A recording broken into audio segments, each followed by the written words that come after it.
ಮಾತು ಮರೆಯಬೇಡಿ, ಮರೆತು ಮಲಗಬೇಡಿ. ಅಂಬೇಡ್ಕರ ಹೇಳಿದ ಮಾತು ಮರೆಯಬೇಡಿ, ಮರೆತು ಮಲಗಬೇಡಿ. ಮರೆಯಬೇಡಿ, ಮರೆತು ಮಲಗಬೇಡಿ. ಜಾತಿ ವರ್ಗ ಒಂದೇ ನಾಣ್ಯದೆರಡು ಮುಖಗಳು, ವಂಚಕರು ಈ ದೇಶದ ವಾರಸುದಾರರು ಅಂದ ಅಂಬೇಡ್ಕರ ಹೇಳಿದ ಮಾತು ಮರೆಯಬೇಡಿ, ಮರೆತು ಮಲಗಬೇಡಿ. ಮರೆಯಬೇಡಿ, ಮರೆತು ಮಲಗಬೇಡಿ. ಶಿಕ್ಷಣ ಸಂಘಟನೆ ಹೋರಾಟ ಮುತ್ತಿನಂತ ಮೂರೇ ಸೂತ್ರ. ಶಿಕ್ಷಣ ಸಂಘಟನೆ ಹೋರಾಟ ಮುತ್ತಿನಂತ ಮೂರೇ ಸೂತ್ರ. ದುಡಿಯುವ ಜನಕ್ಕೆ ಧೈರ್ಯ ಕೊಡುವಂತ, ದಲಿತರಿಗೆ ಪ್ರಜ್ಞೆ ನೀಡುವಂತ. ದುಡಿಯುವ ಜನಕ್ಕೆ ಧೈರ್ಯ ಕೊಡುವಂತ, ದಲಿತರಿಗೆ ಪ್ರಜ್ಞೆ ನೀಡುವಂತ. ಇದುವೇ ಹೋಗು, ಇದುವೇ ಬರ, ಇದುವೇ ಸ್ವಾಭಿಮಾನ ಅಂದ ಅಂಬೇಡ್ಕರ ಹೇಳಿದ ಮಾತು ಮರೆಯಬೇಡಿ, ಮರೆತು ಮಲಗಬೇಡಿ. ಮರೆಯಬೇಡಿ, ಮರೆತು ಮಲಗಬೇಡಿ. ಸಂವಿಧಾನ ಬರೆದ ನಾನೆಂದನೋ ನೀವು ಸಂತಸದಿ ಬದುಕಲಾರಿರೆಂದನೋ. ಸಂವಿಧಾನ ಬರೆದ ನಾನೆಂದನೋ ನೀವು ಸಂತಸದಿ ಬದುಕಲಾರಿರೆಂದನೋ. ಆಸ್ತಿ ಹಕ್ಕು ಇರುವವರೆಗೆ ದೇಶವು ಜಾತ್ಯತೀತ ರಾಷ್ಟ್ರವಾಗದೆಂದನೋ. ಆಸ್ತಿ ಹಕ್ಕು ಇರುವವರೆಗೆ ದೇಶವು ಜಾತ್ಯತೀತ ರಾಷ್ಟ್ರವಾಗದೆಂದನೋ. ದಲಿತರಿಗೆ ಹಕ್ಕು ಸಿಗದೆ ದರಿದ್ರ ಬದುಕು ಆಯ್ತು ಅಂದ್ರೆ, ಧನ್ಯರಿಗೆ ಹಕ್ಕು ಸಿಗದೆ ದರಿದ್ರ ಬದುಕು ಆಯ್ತು ಅಂದ್ರೆ, ಸಂವಿಧಾನ ಮೊದಲು ನಾನು ಕೊಡುವೆ ಅಂದನು ಅಂದ ಅಂಬೇಡ್ಕರ ಹೇಳಿದ ಮಾತು ಮರೆಯಬೇಡಿ, ಮರೆತು ಮಲಗಬೇಡಿ. ಮರೆಯಬೇಡಿ, ಮರೆತು ಮಲಗಬೇಡಿ. ಮೂರ್ತಿ ಪೂಜೆ ಮಾಡಬೇಡಿರೆಂದನೋ, ಮೂರ್ತಿ ವಿನಾಶದ ನಾಯೆಂದನೋ. ಮೂರ್ತಿ ಪೂಜೆ ಮಾಡಬೇಡಿರೆಂದನೋ, ಮೂರ್ತಿ ವಿನಾಶದ ನಾನೆಂದನೋ. ಬತ್ತಿ ಹಚ್ಚಿ ಪೂಜೆ ಬೇಡಿರೆಂದನೋ, ಈ ವಿಚಾರವ ಜನರಿಗೆ ಹೇಳಿರೆಂದನೋ. ಬತ್ತಿ ಹಚ್ಚಿ ಪೂಜೆ ಬೇಡಿರೆಂದನೋ, ಈ ವಿಚಾರವ ಜನರಿಗೆ ಹೇಳಿರೆಂದನೋ. ಬುದ್ಧಂ ಶರಣಂ ಗಚ್ಚಾಮಿ, ಬುದ್ಧಂ ಶರಣಂ ಗಚ್ಚಾಮಿ. ಇಷ್ಟಕ್ಕೆ ದೂರಬೇಡಿರೆಂದನೋ ಅಂದ ಅಂಬೇಡ್ಕರ ಹೇಳಿದ ಮಾತು ಮರೆಯಬೇಡಿ, ಮರೆತು ಮಲಗಬೇಡಿ. ಮರೆಯಬೇಡಿ, ಮರೆತು ಮಲಗಬೇಡಿ. ನಾನು ನಡೆಸಿಕೊಂಡ ಬಂದ ಹೋರಾಟ ನಿಮ್ಮ ಕೈಗೆ ಕೊಟ್ಟಿರುವೆನೆಂದನೋ. ನಾನು ನಡೆಸಿಕೊಂಡು ಬಂದ ಹೋರಾಟ ನಿಮ್ಮ ಕೈಗೆ ಕೊಟ್ಟಿರುವೆನೆಂದನೋ.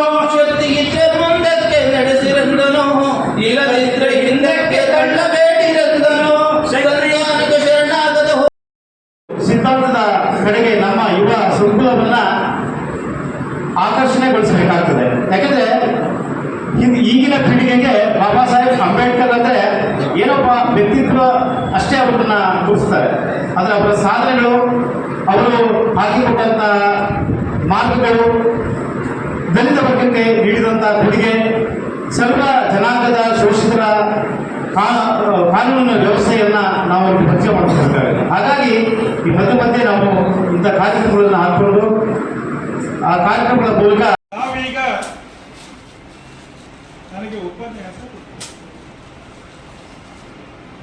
ವಿಶ್ವದ ಜ್ಞಾನಿ 50ನೇ ಸಂಭ್ರಮ ಮತ್ತು ಅಂಬೇಡ್ಕರ್ ಅವರ ಜಯಂತಿಯನ್ನು ಒಟ್ಟಾರೆಯಾಗಿ ನನ್ನದೇ ಆಗಿರ್ತಕ್ಕಂಥ ಅಳತೆಗೋಲಿನ ಮೇಲೆ ನಾನು ಅದನ್ನು ತೆಗೆದುಕೊಂಡು ಹೋಗುವಂತ ಸಣ್ಣ ವಿಶ್ವದ ಮಹಾಜ್ಞಾನಿ, ತತ್ವಚಿಂತಕ, ತತ್ವಶಾಸ್ತ್ರಜ್ಞ, ಸಮಾಜ ಹಾಗೆಯೇ ದಲಿತರ ಬಾಳಿಗೆ, ಹಿಂದುಳಿದವರ ಬಾಳಿಗೆ ಕತ್ತಲೆಯನ್ನು ಸರಿಸುವ ಆ ರಶ್ಮಿಯ ಕಿರಣಗಳಂತೆ ಕಂಗೊಳಿಸುವ ನಮ್ಮೆಲ್ಲರ ಬೀವ, ನಮ್ಮೆಲ್ಲರ ದಿಕ್ಸೂಚಿ, ನಮ್ಮೆಲ್ಲರ ಮುಂದಿನ ಮಾರ್ಗದರ್ಶಕ, ನಮ್ಮೆಲ್ಲರ ಹಕ್ಕು, ನಮ್ಮೆಲ್ಲರ ನ್ಯಾಯ ಅಂಬೇಡ್ಕರ್ ಅವರ ಬಗ್ಗೆ ನಾವು ಇಲ್ಲಿ ಮಾತಾಡ್ತಾ ಹೋಗೋಣ.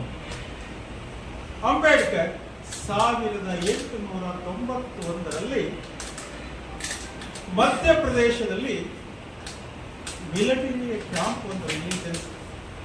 ನನಗೆ ಯಾಕೆ ಈ ಮಾತನ್ನು ಹೇಳ್ತಾ ಇದ್ದೀನಿ ಅಂತ ಹೇಳಿದ್ರೆ, ಅಂಬೇಡ್ಕರ್ ಅವರು ಜನಿಸುವ ಪೂರ್ವದಲ್ಲಿರ್ತಕ್ಕಂಥ ಭಾರತ, ಅಂಬೇಡ್ಕರ್ ಜನಿಸಿದ ಭಾರತ, ಅಂಬೇಡ್ಕರ್ ಅಗಲಿದ ಭಾರತ, ಈ ಮತ್ತು ಇವೆಲ್ಲವನ್ನು ಸಮಗ್ರವಾಗಿ ಸಂಕ್ಷಿಪ್ತವಾಗಿ ಹೇಳ್ತಾ ಹೋಗೋಣ. ಫಸ್ಟ್ ಅಂಬೇಡ್ಕರ್ ಅವರ ಸಣ್ಣ ಪರಿಚಯವನ್ನು ನಾನು ದೀರ್ಘವಾಗಿ ಹೋಗೋದಿಲ್ಲ. ಅಂಬೇಡ್ಕರ್ ಅವರ ಸಣ್ಣ ಪರಿಚಯ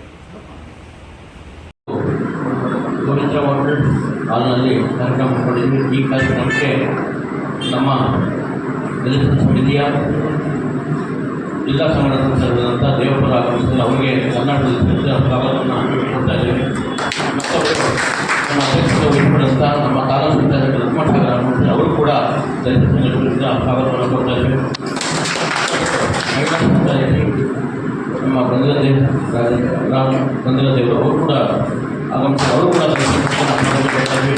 ಮತ್ತೊಬ್ಬರು ನಮ್ಮ ಆತ್ಮೀಯ ಗೆಳೆಯರಾದಂಥ ರವಿ ಜಂಗಾರ್ ಅವರು ಮಾಜಿ ಕೌನ್ಸಿಲ್ ಅವರು ಕೂಡ ಆಗಮಿಸಿ ಅವರು ಕೂಡ ದಲಿತ ನಮ್ಮ ಆತ್ಮೀಯ ತಕ್ಕಾಗಿ ನಮಗೆ ಸಾಮಾಜಿಕ ಬದಲಾವಣೆ ಮತ್ತು ಈ ಮೀಸಲಾತಿ ಯಾರ್ಯಾರಿಗೆ ಎಷ್ಟು ಕೊಡಬೇಕು ಅನ್ನೋದನ್ನು ಆವತ್ತಿನ ಕಾಲಕ್ಕೆ ಆ ಪುಣ್ಯಾತ್ಮ ಆ ಸಂವಿಧಾನದಲ್ಲಿ ಬರೆದ್ರು. ಅವ್ರು ಬರದೇ ಇದ್ರೆ ನಾವು ನೀವು ಬೇಕೇ ಅಂತಕ್ಕಾಗ್ತಿರಲಿಲ್ಲ, ನೀವು ಈ ಫಂಕ್ಷನ್ ಮಾಡೋಕ್ಕೂ ಆಗ್ತಿರಲಿಲ್ಲ. ಆ ಪುಣ್ಯಾತ್ಮನ ನೆನಬೇಕು, ಎಷ್ಟೊತ್ತಿಗೂ ನೆನಬೇಕು. ಮಹಾನ್ ಮಾನವತಾವಾದಿ ಸಂವಿಧಾನ ಶಿಲ್ಪಿ ಡಾಕ್ಟರ್ B.R. ಅಂಬೇಡ್ಕರ್ ಅವರು ಕೊಟ್ಟಂತ ಮಹಾ ಕಾವ್ಯ ಇದೆಯಲ್ಲ, ಭಗವದ್ಗೀತೆ ಯಾವುದೂ ಅಲ್ಲ, ಬೇರೆ ಬೇರೆ ಪುರಾಣಗಳು ಅಲ್ಲ, ಎಲ್ಲದಕ್ಕೂ ಮಿಗಿಲಾದ ಕಾವ್ಯ ಸಂವಿಧಾನ. ಸಂವಿಧಾನ ಶಿಲ್ಪಿ ಅಂಬೇಡ್ಕರ್ ಅವರ ಏನು ಸಂವಿಧಾನ ಇದೆ ಅದರ ಅಡಿಯಲ್ಲೇ ನಾವು ನಿಮ್ಮೆಲ್ಲ ಬದುಕ್ತಾ ಇದ್ದೀವಿ. ಎಲ್ಲ ರಾಜಕೀಯ ಪಕ್ಷಗಳು ಮೀಸಲಾತಿ ಆಧಾರದಲ್ಲಿ ನಮಗೆ ಸ್ಥಾನಮಾನಗಳನ್ನು ಬಂದಂಥ ಸಂದರ್ಭ ಕೊಡ್ತಾರೆ. ಇಲ್ಲದೇ ಇದ್ರೆ ಏನು ರವಿ ಅವರು ಹೇಳಿದ ಸವರ್ಣೀಯರು ಹೆಸರು ಹೇಳೋದಿಲ್ಲ, ಯಾವುದೇ ಜಾತಿಯ ಸವರ್ಣೀಯರು ಇದ್ರಲ್ಲ, ನಿಮ್ಮನ್ನ ಯಾರನ್ನೂ ಇಲ್ಲಿ ಮೇಲೆ 33ನೇ ಅಂಬೇಡ್ಕರ್ ಅವರ ಜಯಂತಿಯನ್ನ ಅತಿ ಸಡಗರ ಸಂಭ್ರಮದಿಂದ ಆಚರಣೆಯನ್ನ ಮಾಡ್ತಾ ಇದ್ದೇವೆ. ಬಂಧುಗಳೇ, ಬಾಬಾ ಸಾಹೇಬ್ ಅಂಬೇಡ್ಕರ್ ಅವರು ಈ ದೇಶದ ಒಂದು ಶಕ್ತಿ. ಯಾಕಂದ್ರೆ ಬಾಬಾ ಸಾಹೇಬ್ ಅಂಬೇಡ್ಕರ್ ಅವರು ಈ ದೇಶಕ್ಕೆ ಸಂವಿಧಾನವನ್ನ ಬರೆದು ಸಂವಿಧಾನವನ್ನ ಸಮರ್ಪಣೆ ಮಾಡದೆ ಹೋಗಿದ್ರೆ ನೀವು ಯಾರು ಕೂಡ ಇಲ್ಲಿ ಮಾತಾಡಲಿಕ್ಕೂ ಆಗ್ತಿರ್ಲಿಲ್ಲ, ನೀವು ಪೂರಕ್ಕೂ ಆಗ್ತಿರ್ಲಿಲ್ಲ. ಯಾಕೆಂದ್ರೆ ಆಲ್ರೆಡಿ ಉಪನ್ಯಾಸ ನೀಡತಕ್ಕಂಥ ರವಿ ಜಂಗಾರ್ ಸವಿಸ್ತಾರ ಮಾತಾಡಿದ್ದಾರೆ ಆ ವಿಚಾರದಲ್ಲಿ. ಯಾಕಂದ್ರೆ ಬಾಬಾ ಸಾಹೇಬ್ ಅಂಬೇಡ್ಕರ್ ಅವರು ಬರೆದಂತಹ ಸಂವಿಧಾನ ಒಂದು ಪವಿತ್ರವಾದಂತಹ ಒಂದು ಸಂವಿಧಾನ.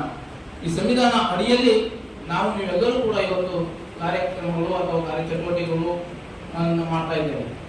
ಇವತ್ತು ಯಾರೇ ಏನೇ ಮಾಡಿದ್ರು ಕೂಡ ಸಂವಿಧಾನ ಅಂಡರಲ್ಲೇ, ಸಂವಿಧಾನ ಒಳಗಡೆ ನಾವೆಲ್ಲ ಕೆಲಸ ಕಾರ್ಯಗಳು ಮಾಡಬೇಕಾಗ್ತದೆ. ಹಾಗಾಗಿ ಇಂಥ ಒಂದು ಸಂವಿಧಾನವನ್ನ ಇತ್ತೀಚಿನ ದಿನಗಳಲ್ಲಿ ಉಳುಮೆ ಮಾಡಲಿಕ್ಕೆ ಹೊರಟಿದ್ದಾರೆ. ನಾವು ಈ ಸಂವಿಧಾನವನ್ನ ಬಾಬಾ ಸಾಹೇಬ್ ಅಂಬೇಡ್ಕರ್ ಅವರು ಬರೆದಂತ ಸಂವಿಧಾನವನ್ನ ಬದಲಾವಣೆ ಮಾಡೇ ತೀರ್ತೀವಿ ಅನ್ನೋದು ಇವತ್ತು ಕೆಲವು ಮನುವಾದಿಗಳು ಅಲ್ಲಲ್ಲಿ ಅವಾಗ ಹೇಳಿಕೆಯನ್ನು ಕೊಡ್ತಿದ್ದೇವೆ. ನಾವು ಈ ವೇದಿಕೆ ಮೂಲಕ ಒಂದು ಷರತ್ತನ್ನು ಹಾಕ್ತಿದ್ದೇವೆ. ಈ ಬಾಬಾ ಸಾಹೇಬ್ ಅಂಬೇಡ್ಕರ್ ಅವರು ಈ ದೇಶಕ್ಕೆ ಕೊಟ್ಟಂತ ಪವಿತ್ರವಾದ ಸಂವಿಧಾನ. ಯಾಕಂದ್ರೆ ಒಂದೇ ವರ್ಗಕ್ಕೆ ಸೀಮಿತವಾಗಿ ಸಂವಿಧಾನವನ್ನು ಕೊಟ್ಟಿಲ್ಲ, ಎಲ್ಲ ಜಾತಿ ವರ್ಗ, ಮಹಿಳೆಯರಿಗೆ, ಕಾರ್ಮಿಕರಿಗೆ, ಎಲ್ಲ ವರ್ಗದವರಿಗೂ ಕೂಡ ಸಮಾನ ಹಕ್ಕನ್ನ ಕಲಿಸಿಕೊಟ್ಟಿದ್ದಾರೆ ಬಾಬಾ ಸಾಹೇಬ್ ಅಂಬೇಡ್ಕರ್ ಅವರ ಸಂವಿಧಾನದ ಅಡಿಯಲ್ಲಿ. ಅಂತ ಸಂವಿಧಾನವನ್ನೇ ನಾವು ನ್ಯಾಯಸಮ್ಮತವಾದ ಹೋರಾಟವನ್ನು ಮಾಡಿ ದಲಿತರಿಗೆ ಇವತ್ತು ಏನಾದ್ರು ಸವಲತ್ತು ಸಿಕ್ಕಿದೆ ಅಂದ್ರೆ ಕರ್ನಾಟಕ ಸಂಸ್ಥೆ ಒಂದು ವೇದಿಕೆಯಿಂದ ಈ ಒಂದು ವೇದಿಕೆಯನ್ನು ನಾವು ಪ್ರೊಫೆಸರ್ ಕೃಷ್ಣಪ್ಪರು ಈ ರಾಜ್ಯದಲ್ಲಿ ಹುಟ್ಟಾಕ್ತಾ ಹೋಗಿದ್ರೆ ನೀವು ಸರ್ಕಾರದಿಂದ ಸಿಗ್ತಕ್ಕಂಥ ಸವಲತ್ತನ್ನು ಪಡೆಯಲಿಕ್ಕೆ ಆಗ್ತಿರ್ಲಿಲ್ಲ ಅನ್ನೋ ಮಾತನ್ನು ಕೂಡ ಈ ಸಂದರ್ಭ ಹೇಳ್ತಿದ್ದೀನಿ. ಹಾಗಾಗಿ ಮುಂದಿನ ದಿನಗಳಲ್ಲಿ